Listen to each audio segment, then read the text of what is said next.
श्री गणेशाय नमः. श्री स्वामी समर्थ. जय जय स्वामी समर्थ. ओम श्री परमात्मने नमः. आकाशात पतिततोयं यथा गच्छति सागरं सर्वदेव नमस्कारं केशवं प्रति गच्छति. आज आपण इथे सेवेसाठी संत तुकाराम महाराज यांचा अतिशय प्रसिद्ध असा अभंग घेतलेला आहे. अभंग. भेटी लागी जीवा लागलीसे आस, पाहे रात्रंदिवस वाट तुझी. पौर्णिमेचा चंद्र चकोरा जीवन, तैसे माझे मन वाट पाहे. दिवाळीच्या मुळा लेकी आसावली, पाहतसे वाटुली माहेराची. भुकेली या बाळ अति शोक करी, वाट पाहे परी माऊलीची. तुका म्हणी मज लागलीसे भूक, धावूनी श्रीमुख दावी देवा.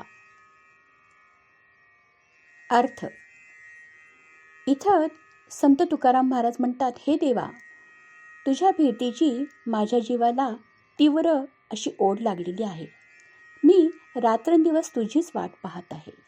भक्ताच्या मनात देवदर्शनाची अखंड तळमळ आहे.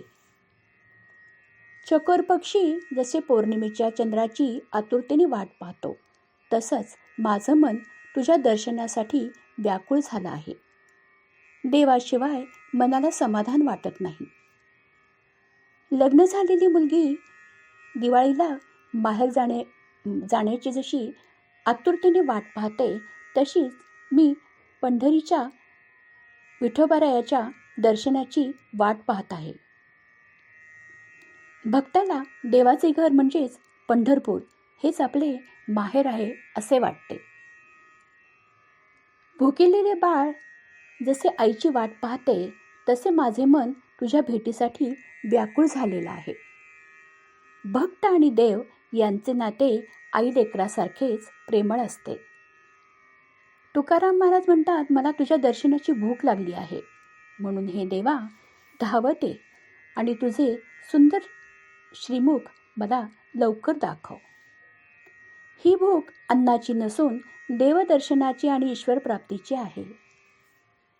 या अभंगात संत तुकाराम महाराजांनी भक्ताची देवाविषयीची उत्कट तळमळ अतिशय सुंदर उपमांद्वारे व्यक्त केली आहे.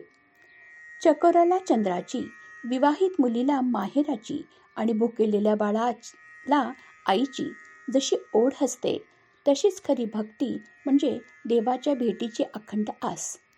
अशा प्रेममय भक्तीने देवाचे दर्शन निश्चित होते. ही गोष्ट अतिशय खरी आहे. आज पंढरपूरमध्ये विठ्ठलाच्या भेटीसाठी लाखो भाविक जमलेले असतील. ज्यांना जमतं, ज्यांना शक्य आहे किंवा ज्यांची परंपरा आहे, अशी लोक या वारीला आवर्जून जातात. आपल्या महाराष्ट्राची ही वारी म्हणजे एक शान आहे. पण काही कारणास्तव जे भक्त पंढरपूरपर्यंत जाऊ शकत नाही, मला असं वाटतं आज त्यांची ही अवस्था अशीच आहे. त्यांनाही वाटतं की पंढरपूरला जाऊन आपल्याला विठ्ठलाचं दर्शन व्हायला पाहिजे.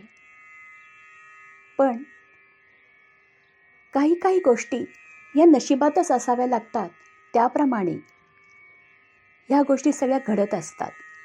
पण आपण जर मनात डोळे मिटून जर का पांडुरंगाच्या दर्शनाची आस ठेवली आणि त्याची मूर्ती जर आपण डोळ्यासमोर आणली, तर आपल्याला इथं बसूनसुद्धा त्याचे दर्शन घडू शकते.